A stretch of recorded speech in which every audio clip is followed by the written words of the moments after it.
Welcome to the deep dive. We take your source materials, sort of peel them back, and really get straight to the essential knowledge you need. That's the goal. And today we're digging into, well, the sometimes tough world of scholarly writing. If you've ever found yourself staring at that blinking cursor, trying to get your research journal ready, this one's for you. Yeah, our mission today is really about understanding a fundamental shift. Writing for publication, it isn't about, perfectly expressing your thoughts first time round. It's really about rewriting. Rewriting, okay. Yeah, the first draft. That helps you clarify things. Yeah. But then, the later drafts, they have to make a specific, valuable contribution clear for the reader. And we're talking an expert reader here. Right, and that shift in who you're talking to, the audience, and why, it changes pretty much everything, doesn't it? It really does. Like, when you're writing as a student, maybe for a professor, the main goal is often just showing you get it. Proving you understand the important stuff already out there. And that is exactly where a lot of people stumble when they try to publish. In that peer review context, the assumption is you already understand the basics. So proving it again is just wasted space. Wasted space, wasted time. Your job flips completely. You suddenly need to prove two things, and fast. First, is the question you're tackling genuinely worth the reader's time? And second, are you actually adding something specific, something not obvious to what we already know? And if you don't? Well, if you fail on that, you might just get that dreaded first comment back from the reviewer saying, why is this author telling me stuff I already know? That's really the cost of not understanding your audience. Ouch. Yeah, that really hammers home why revision needs to be, well, kind of ruthless. Ruthless is a good word for it. So let's unpack that. We've got a great comparison from the sources, two takes on the same idea about photographers using, say, just one part of the body to stand for the whole person. Version 1 is maybe for beginners, a broader audience. Right, maybe undergrads. And version 2 is sharpened, aimed right at the experts. And it's a fantastic example of tailoring those foundational assumptions. That's where scholarly writing really starts to show its stripes. You see it immediately in how they talk about the theory behind it, the idea that lines on a face tell a life story. Version 1 is careful, it's guiding. It says the theory is simple, but it is important to make its steps explicit. Guiding the reader, holding their hand almost. Exactly, so that we can see how it works. It sets a tone, like, I'm going to walk you through this. But version 2, it just dives right in, skips the hand-holding. It states right up front, this strategy depends on the assumption that the experiences of life are recorded in faces. Boom. No need to explain why it's important or spell out the steps. Nope. The assumption is the reader gets the basics. They just need to know which assumption you're grounding your argument in. They're ready for the core idea. And that expert assumption completely changes the language, makes it much more economical. Totally. Version 1 uses those nice descriptive bits. A life includes its good times and bad. It's relatable. Engaging, sure. But academic writing, especially for specialists, it prizes directness, density. So version 2 just cuts it. Strips it right out. Yeah. It becomes just. The life a person has lived leaves physical marks, much denser. Removing that extra sort of descriptive color, it signals you're all about the conceptual argument, not, painting a picture. Okay, but here's a question then. If you strip out all that color, the good times and bad, doesn't the writing just become, dry, bureaucratic? How do you keep people engaged? That's a really good question. It's the core tension, isn't it? You keep them engaged not with flowery description, but with the intellectual challenge. Okay. And notice the voice change too. Version 1 says, we must, if the theory is to work, choose faces. That we includes the reader, like you're learning together. Right, like partners. But version 2, it shifts the focus entirely to the practitioner. Photographers, accordingly, choose faces. It just assumes the reader knows how photographers work in this field. So it frees up space to talk about the results of that practice, not the basics of doing it. Exactly. And that focus on intellectual challenge leads us straight to complexity. Version 1 gives you one simple takeaway about facial lines. Hard work in the sun. Nice and neat. Easy to digest. But academic work needs more nuance, right?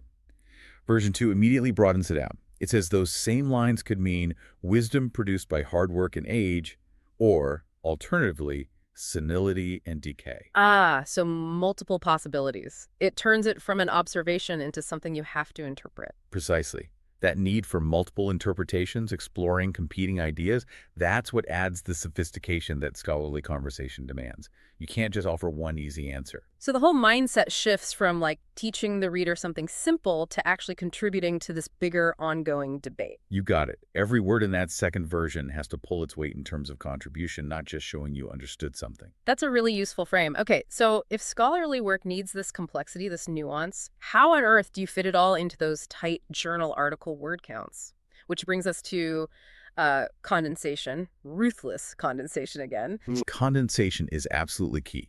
Once you can safely assume that disciplinary knowledge in your reader, you get permission, essentially, to cut huge chunks of background. Right. We looked at that example from Amir's paper on LLMs and opinion polarization, and had a pretty detailed background section about how opinions change. And for a specialized journal, say in AI or maybe computational social science, a lot of that background is just known territory, isn't it? Absolutely. Things like, the fact that opinion change research crosses multiple disciplines, social science, AI, psychology is probably standard knowledge. Or even the basic definitions, like the 3 types of polarization: ideological, affective, perceived, societal. Yeah, for specialists, those are likely just foundational concepts. They don't need 5 sentences explaining each one. A quick citation in brackets often does the job. So the acid test when revising is, could I swap this paragraph or even this sentence for just a citation, and would the expert reader still get my main point? That's the test. If yes, cut the explanation.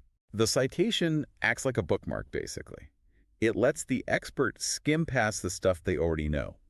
And that saves them huge cognitive effort, which matters because, let's be honest, that reviewer is often making up their mind about your paper in the first few paragraphs. You don't want them bogged down in basics. Exactly.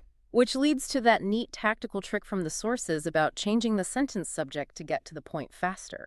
Yeah, that's a good one. Let's break it down. The original sentence went something like, a growing body of research has examined how opinions form. Cite sources as this understanding can play an important role in the resolution of major social challenges. Okay, so starting with a growing body of research as the subject, that feels a bit passive, doesn't it? Like you're making the expert wade through the intro before getting to the payoff. They might be thinking, yeah, I know research exists. Get on with it. It absolutely delays the payoffs. Yeah. A subject itself is generic. It's almost a filler. The reader isn't really interested in the fact that research is growing. They care about the point of it, the application. So the revision trick is to flip it. Put the value, the application, the resolution part right at the start. Exactly. Instead of focusing on the literature review itself, revise it so the sentence kicks off with something like, resolving major social challenges depends on understanding how opinions form. You immediately signal the relevance, the so what, which is what the expert actually cares about. Much punchier. Get straight to the contribution. Speeds things up, focuses attention. It's all about contribution. And this relentless focus on contribution, on the audience, it brings us to what the sources call the sort of central, non-negotiable rule for getting published. You could write beautifully, condense perfectly, argue complexly, but if you miss this, it won't fly. The rule is basically this. A publishable article must revolve around one important new idea. And crucially, that idea has to be clearly linked to stuff that's already been published. new about old. That's the mantra. New about old? If your idea is cool, but not really new, or if it's new but totally disconnected from the existing conversation, the reviewer is likely to say it's either irrelevant or, lacks grounding, rejection. And we need to get over this hang-up about originality, right? That word seems to paralyze people. We think new means being the absolute first person ever to think of something. That's probably the biggest hurdle to clear mentally. New, in academic terms, doesn't usually mean completely original from scratch. It often just means something that hasn't gotten enough attention yet, or maybe something only known for a little while, or even just seeing something in a different way. Like that example about Vietnamese women's reproductive strategies in medical anthropology. Exactly. Those strategies aren't new in the world. They've been around for ages. But bringing them into the formal scholarly discussion within that specific field, that counts as new knowledge for that audience. Or even simpler, just variation can be enough. Like taking existing data maybe on schizophrenia statistics and correlating things nobody in your field has quite linked before, or looking at that correlation through a different theoretical lens. Yes. That variation, that slightly different angle or connection, that is your publishable newness. Doesn't have to be earth-shattering invention. Okay, so how do we actually do that? How do we fabricate this newness? The sources lay out three main paths, three ways to structure an article to ensure it makes that kind of contribution. Right. Three recognized routes to saying something new about old. Let's start with the one that's often the most accessible, especially if you're newer to publishing. Okay, which is type 1, approaching new evidence in an old way. This is often the safest bet starting out. You don't need to invent a whole new theory yourself.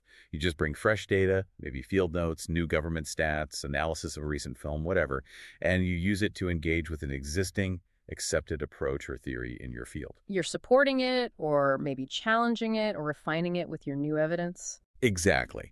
But the crucial thing, as we said, it can't just be a data dump.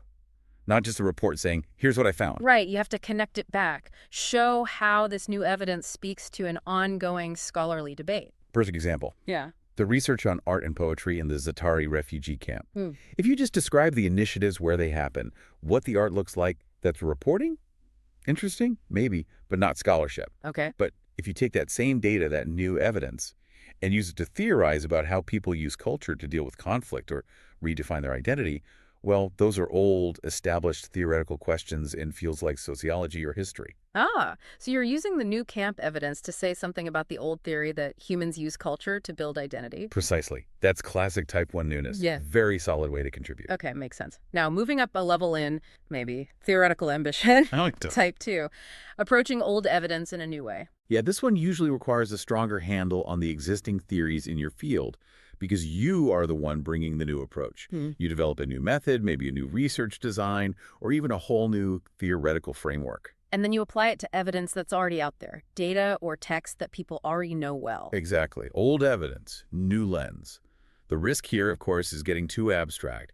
You have to really ground that new theory, show how it works by applying it rigorously to something concrete the audience recognizes. Right, make it tangible. Timothy Morton's work is a great example. He took object-oriented ontology, this philosophical idea about objects existing outside human perception, and applied it to the very old, very familiar problem of the ecological crisis. And came up with hyper-objects. Right. Things like global warming or styrofoam objects, so massive and persistent they defy easy understanding.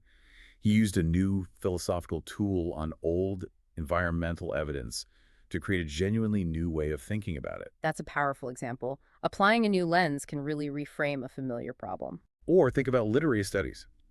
Someone takes a quite recent theory, like discursive possession, and applies it back to Samuel Johnson's 18th century novel, Rosalys. A book people have studied for centuries. Right. But this new theory allows them to argue something different, that the text reflects the self-perceptions of subjugated groups in a way people hadn't fully recognized. It uses a new tool to reinterpret old evidence, potentially changing how we understand that bit of literary history. Okay, so type 1 is new evidence, old approach. Type 2 is old evidence, new approach. What's the third path? The third path is often really interesting, especially for people whose work sits between fields. Type 3, pairing old evidence with old approaches in a new way. So, everything is old. Where's the newness? Good question. The newness, the originality in type 3 is purely in the linkage, the treatment. You aren't necessarily bringing new data, and you aren't inventing a new method from scratch.